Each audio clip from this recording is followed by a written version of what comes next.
안녕하세요. 힐링로드입니다.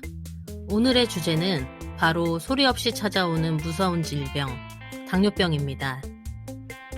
당뇨는 남의 이야기라 생각했고 지식도 부족해서 그런지 그리 대수롭지 않게 여겼었는데요.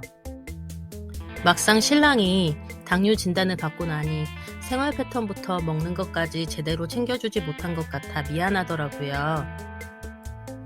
저희 신랑은 어깨 수술을 하면서 당뇨 진단을 받아 당뇨를 앓고 있다는 것을 알게 된 케이스인데요.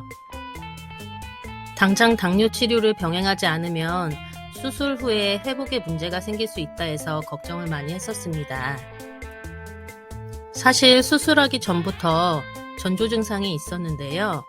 물을 보통 이상으로 많이 마시는데도 자주 목말라 하고 음식을 먹는 양도 많아져서 배고픔을 참지 못해 새벽에 음식을 찾는 일도 잦았어요.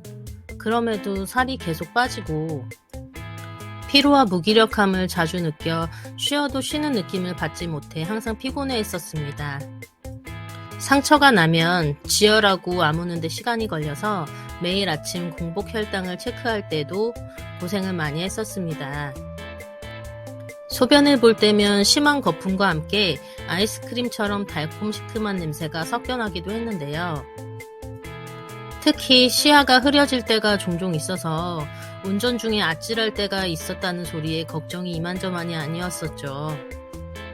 그래서 당뇨 관리를 위해 병원에서 처방해준 약도 먹이고 당뇨에 좋은 음식은 무엇이 있을까 알아보기도 했었는데요. 사실 당뇨병 치료를 위한 식단은 따로 없다고 해요. 다만 혈당을 천천히 올려주는 여주, 돼지 감자, 아보카도 같은 음식을 먹는 것이지요. 당뇨병 환자들은 운동도 일반인들에 비해 무리가 되지 않는 선에서 적당히 조절해가며 해야 하는데요. 당뇨 초기 증상이라면 식이요법과 하루 30분 이상의 가벼운 운동만으로도 혈당 수치를 낮출 수 있다고 해요. 하지만 당뇨병이 가장 무서운 이유는 당뇨 합병증 때문일 텐데요. 당뇨를 방치하고 관리를 제대로 하지 않으면 심할 경우 당뇨 망막 병증으로 눈을 실명할 수도 있을 정도로 무서운 병입니다. 눈에 발생하는 당뇨 합병증은 백내장, 망막병증, 녹내장 등인데 이 중 망막병증이 국내 실명 원인 1위로 꼽혔습니다.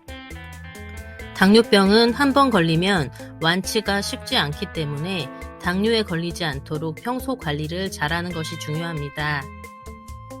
저희 신랑은 평소 탄산음료와 아이스크림 같은 군것질을 워낙 좋아했는데요. 이것들에 먹는 횟수를 줄이고 당뇨 판정 이전보다 가벼운 산책을 하는 등 관리를 하니까 아침에 공복 혈당 수치가 확실히 낮아지더라고요.